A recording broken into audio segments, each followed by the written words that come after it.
I was supposed to take him down quietly. One clean sting. But now, one of my men's dead, my cover's blown, and the man I'm aiming at isn't just a corrupt aide. He's part of something far more dangerous. The hallway smelled like bleach and betrayal. Daniel Riker gripped his Glock tighter as the man across from him, Colin Vance, aide to Senator Clay Harwood, stared back in wide-eyed panic. Blood pooled beneath the hotel room door behind him. Riker's heart pounded, but his voice was flat. "Don't move, Colin." 3 hours earlier, Riker was in a van 2 blocks away from Capitol Pines Hotel, reviewing surveillance footage. A grainy camera showed Vance entering room 908 with a silver briefcase. The sting had taken 3 months to set. Riker was embedded as a cyber infrastructure consultant, hired by the senator's office. He'd earned Vance's trust carefully, slowly, watching him build a web of backroom deals, dirty lobbying, and shell contracts disguised as national security upgrades. The op was supposed to end tonight. Wire on, signal live, agents nearby. Clean takedown. One move, one arrest. But when Riker entered the hotel lobby, something was off. The concierge didn't meet his eyes. A man pretending to check his phone near the elevators had the build of a soldier. His instincts screamed. Riker didn't wait for backup. He took the stairs and drew his sidearm on the 5th floor. On 9, he paused, hand on the door. He heard voices inside room 908, one sharp, one shaking. Then the first shot cracked through the wall. Riker kicked the door open. Inside, Agent Mendez, his tech support, was on the floor, shot in the chest. Vance stood frozen, covered in blood. The briefcase was gone. The feed had gone dead minutes before. No live backup. No signal. Someone had killed the sting. Now Riker stood in the hallway, aiming his weapon at the man he'd spent weeks pretending to trust. "I didn't shoot him," Vance said, voice trembling. "I swear. He was already down when I walked in. I don't know what happened." "I thought you were dead." "Shut up," Riker said, sweeping the area with quick glances. There was no movement. But the silence felt staged. His earpiece crackled, static, then a voice he didn't recognize. "Agent Riker." "You were warned." He yanked the earpiece out. Someone had hijacked the signal. Vance's face twisted. "You think I wanted this? I told Clay this plan was too exposed. He said it was handled. You just said the senator knew about this op?" Vance froze. That slip was real. Riker cuffed him against the wall and pressed for answers. "How many people knew about the sting?" "I don't know," Vance muttered. "Only the senator and one contact in FBI logistics. He told us which agent would be assigned. Name. I never got one. Just a code, August Rome. That wasn't just a leak. That was a mole inside the bureau." Riker's phone buzzed. An encrypted message blinked across the screen. "Leave now, or room 911 opens." He looked to his right. Room 911. A faint sound, a soft click. He didn't hesitate. He grabbed Vance by the collar and ran, just as the door exploded outward in a blast of smoke and heat. Shrapnel ripped the hallway. Fire alarm screamed. They burst down the stairwell, Riker dragging the senator's aide like a bag of guilt. His cover was blown. His team compromised. One agent down. Maybe more. Outside, black SUVs blocked the street. Men in suits scattered as hotel guests fled. But no one approached Riker. They just watched. As he disappeared into the alley with Vance still cuffed, Riker realized something chilling. This wasn't just a blown sting. It was a setup from the beginning. And someone high up wanted him dead. The alley reeked of diesel and rot. Riker shoved Vance forward, gun low at his side. They zigzagged through trash bins and broken fences until they reached the safe house, an abandoned butcher shop off 7th and Madison, cold and wired with dead tech. He slammed the steel door shut, locked the bolt, and turned. "Sit," he ordered. Vance dropped onto an overturned crate, shaking. His cuffed hands trembled, but Riker had no sympathy left. Not after what happened to Mendez. "I need names," Riker said. "No. I told you already," Vance said, eyes darting. "All I had was the code name. August Rome." Riker paced. That phrase meant something. Not a person. A file, maybe. Project. He powered up an old laptop with an encrypted hardline to the FBI's dormant darkwire server. It was a ghost link, scrubbed, forgotten, but still functional. He bypassed 3 back doors and searched internal traffic from the last 48 hours. Someone had accessed the Sting dossier from Quantico's Level 4 archive. A digital fingerprint tagged the request, ID 08R13. That wasn't anyone from Riker's team. That ID belonged to Deputy Director Malcolm Weller. Riker's pulse climbed. Weller was a career bureau man, untouchable, respected, until now. He copied the access log and emailed it to a buried inbox he created years ago, then shut the system down. No one could know he'd seen that. Vance shifted. You're going to get yourself killed doing this. Riker grabbed a bottle of water from the supply crate and tossed it at him. You're going to help me stay alive. They left under cover of dawn, switching cars twice. Riker drove to an old parking garage in Anacostia, where one of his contacts ran a black market tech exchange. The man, known only as Felix, owed Riker for an off-the-books favor years back. Felix took one look at Vance and whistled. You've stirred a hornet's nest, brother. I need to trace a signal breach. Someone hijacked our Sting line. Can you pull a packet signature from this? Riker handed over the earpiece he'd yanked in the hallway. Felix plugged it into a rig wired with red lights and industrial fans. Code scrolled. His brow furrowed. This wasn't civilian tech, Felix muttered. Military grade. Secure jump relay routed through a foreign embassy. Moscow or Ankara, maybe both. Riker's stomach turned. So this isn't just corruption. Felix nodded. This is espionage. Riker turned to Vance, whose face had gone pale. I wasn't told any of that, Vance stammered. They just wanted money funneled. That's it. No, Riker said. They wanted a patsy. And they chose you because you're sloppy and loyal. Felix handed back the earpiece. You need to disappear for a few days. Heat's insane. There's chatter you've gone rogue. The Bureau's looking for you, but not to bring you in. Riker stood still, cold settling in his spine. A rogue agent. That's what they'd paint him as. One dead team member, a botched sting, and a suspected conspiracy. Perfect narrative. They'd bury the truth before noon. He had only one option left. Find the origin of August Rome. Riker drove to the only man who might know, his former handler, Frank Delano, who'd been forced into early retirement 2 years ago. A man who didn't trust anyone anymore. He found Frank in a trailer on the edge of Virginia woods, shotgun across his lap, eyes already locked on Riker before he stepped out of the car. I knew you'd come, Frank said. After what happened last night, I knew the machine was spinning again. I need information, Riker said. About a code name, August Rome. Frank's expression darkened. He stood and opened a locked case beside him. Inside were files, paper only, yellowed with age. He pulled one. This wasn't a code name, he said, laying the file flat. It was a protocol. Riker leaned over the page. His breath caught. August Rome was a shadow program, a buried protocol approved under Post 9/11 powers, allowing elected officials to create private security loops, bypassing federal oversight. Meant for wartime. It had never been shut down, and it had been reactivated 3 months ago. The exact moment Riker's sting operation was approved. He stepped back, fury burning under his skin. They didn't want justice. They wanted a distraction. My team was bait. Frank nodded slowly. They're not just protecting corruption, Daniel. They're protecting the system that thrives on it. A sound clicked outside the trailer. Frank froze. Riker drew his weapon.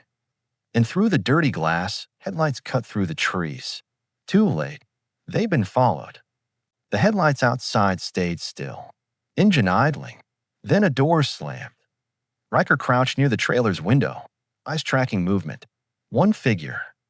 No backup visible. Could be recon. Could be bait. Frank loaded his shotgun without a word. His hands were steady. The knock came soft, precise. Not law enforcement. Federal agent. Lower your weapons. We only want to talk. Riker didn't move. He knew that voice. Agent Seth Klein.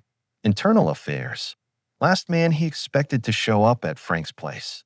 Frank gestured. Friend or cleanup? Riker's voice was low. Only one way to find out. He opened the trailer door slowly, weapon behind his thigh. Klein stood 10 feet back, suit pressed, badge out. Daniel. I'm alone, Klein said. They don't know I'm here. Then you're stupid or suicidal. Maybe both. Frank stepped behind Riker, silent as the grave. I read your field reports, Klein said, but the logs on your sting op, half of them were wiped. And the Bureau issued a black flag warrant this morning. Riker nodded once. I figured. They say you killed Mendez. I didn't.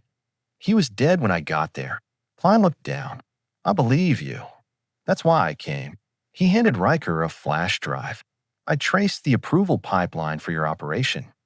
Someone slipped in a backdoor authorization weeks before your assignment. It didn't come from domestic ops. It came from the Senate Intelligence Liaison Office. That's not protocol. Riker's stomach tightened. So the senator's office created the op? No, Klein said. They buried a poison pill in it. Enough red flags to make you the fall guy when it blew. Frank took the drive, plugged it into an encrypted tablet. Static, then logs, approval requests, memo trails, all routed through a signature, GuyRF Harwood CC. Senator Clay Harwood himself. Klein shifted, lowering his voice. You're chasing a conspiracy that goes past lobbying or shell accounts. Harwood's not just dirty. He's orchestrating black budget operations through front corporations overseas. He uses aides like Vance to shift money. And when someone gets too close, the Bureau is fed just enough intel to unknowingly trigger a takedown. Frank leaned back. Self-cleaning machine. Sacrifice one, shield the rest. Riker stared at the screen. There's more, isn't there? Klein hesitated. There's a voice message. Came in on a secure drop. We intercepted it last night. He handed Riker a burner phone. Riker hit play. A distorted voice whispered, clipped and mechanical. Agent Riker was not supposed to survive. If he does, initiate stage 2. Erase all threads. The line went dead. Frank muttered, they've got layers. You don't survive this with evidence. You survive it by torching the house. Riker pocketed the phone. Then we start a fire. They planned fast. Klein agreed to stall internal affairs by feeding dummy coordinates. Frank would deliver a physical copy of the drive to an off-record Judge Riker once saved in a hostage case, one of the few left uncorrupted. Riker and Vance would disappear to draw attention away. But as they stepped out of the trailer, Riker's burner buzzed. No number. One line of text. Stop digging or we dig up your past. He froze. Only one event from his past could be used against him. The Istanbul asset burn. The op that cost 2 informants their lives, information buried so deep, not even the Bureau had a copy. Riker showed the text to Frank. They know everything. Frank nodded once. You're in the system now. The machine logged you. You're not chasing them anymore. You're part of it. They split. Klein returned to D.C. to stall the brass. Frank disappeared with a drive. Riker drove Vance to an old subway terminal, decommissioned and half-collapsed. He tied Vance to a bench in a side tunnel and lit a flare. You'll stay here. No signal. No GPS. I'll be back in 2 days. Vance didn't argue. Riker slipped away into the dark, heading toward the surface. He had one goal left: expose the network. Not through a leak, through a confession. And only one man could give it. Senator Clay Harwood himself. The mansion sat like a fortress on a hill, stone walls and black glass windows overlooking the Potomac. Senator Harwood didn't live here full-time. It was his campaign retreat. No staff, no press, just security and secrets.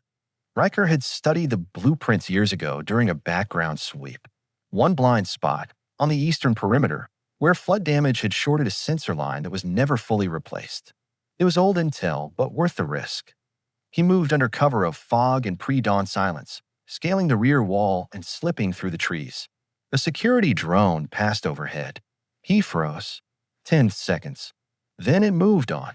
He found the side panel beneath the porch. Unlocked. He entered the house through a basement utility room, stepping over coiled cables and quiet generators. Upstairs, Harwood's personal study had a view of the river. Riker knew that's where he'd be if he followed his habits. The floorboards creaked under Riker's steps as he moved down the hall. He paused. A voice came from the study. Not Harwood's. Another man. Calm. Precise. He's not going to stop, Clay. He's not like the others. Then Harwood's voice. He'll stop. They always do when the pressure hits the right nerve. And if it doesn't, silence.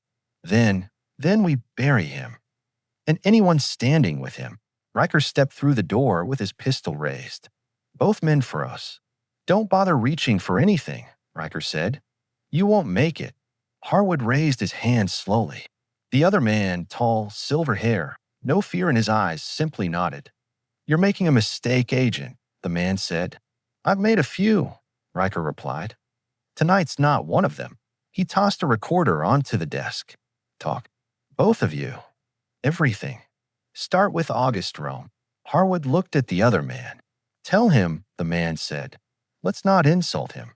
He earned it. Harwood stepped forward slowly, his voice even.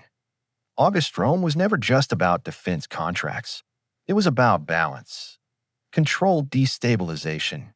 Every country has a shadow. Ours just learned how to weaponize it internally. Controlled chaos creates order. You mean corruption creates control? Call it what you want. It keeps this country from tearing itself apart. Riker turned to the other man. Who are you? The man smiled faintly. I'm no one. I just keep the engine running. Riker pressed record. You admit to authorizing black budget diversions? Yes, Harwood said. To framing an FBI sting to cover those activities? Yes. To killing Agent Mendez? No. Riker leaned forward. Who did? The other man answered. A freelancer. Trigger was local, but the contract was foreign. You were never supposed to see the body. That was the mistake. Riker nodded. You just confessed to federal crimes. Who's going to hear it? The man asked. Your bureau. Its own. Your internal affairs agent. Stalling to buy you time, but already under review. Your whistleblower journalist? Shot 2 hours ago at a coffee shop downtown. Riker froze. You're lying. The man pulled out a tablet, slid it across the desk. News article. Photo. Headline. Independent reporter killed in apparent robbery. No suspects. Harwood said nothing. Riker stepped back, recorder clenched in his fist. You won't get away with this. Harwood looked tired now. We already have. Riker turned and left.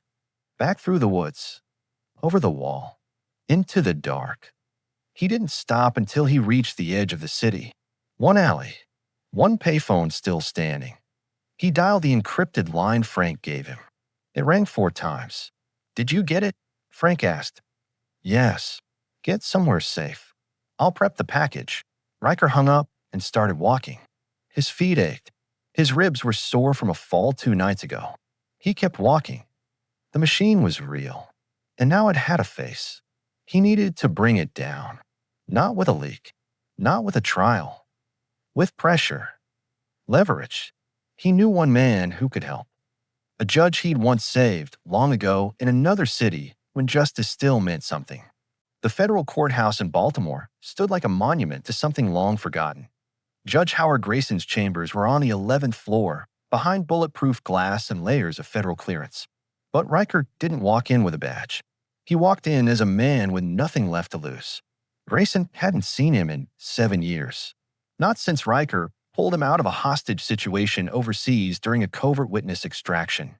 Back then, Grayson had promised him a favor. One favor, no questions asked. That day had come. Riker placed the flash drive on the judge's desk. Everything's on there. Voices, signatures, dates, the full structure of the August Rome Protocol. Grayson examined the device, then looked up slowly. Do you have any idea what they'll do to you for handing me this? I'm not handing it to you. I'm giving you the match. You decide whether to light it. Grayson studied him for a long moment. Then he nodded once and opened his secure laptop. Riker left the courthouse the same way he came in, through the service elevator, hood up, head down. He didn't go home. He didn't go anywhere familiar. He moved through back alleys and side streets, every sense on fire. By midnight, it began. Encrypted files were delivered to 5 federal judges known for pushing back against administrative pressure. Another packet went to a trusted ally in the Defense Oversight Committee. None of them could be bribed.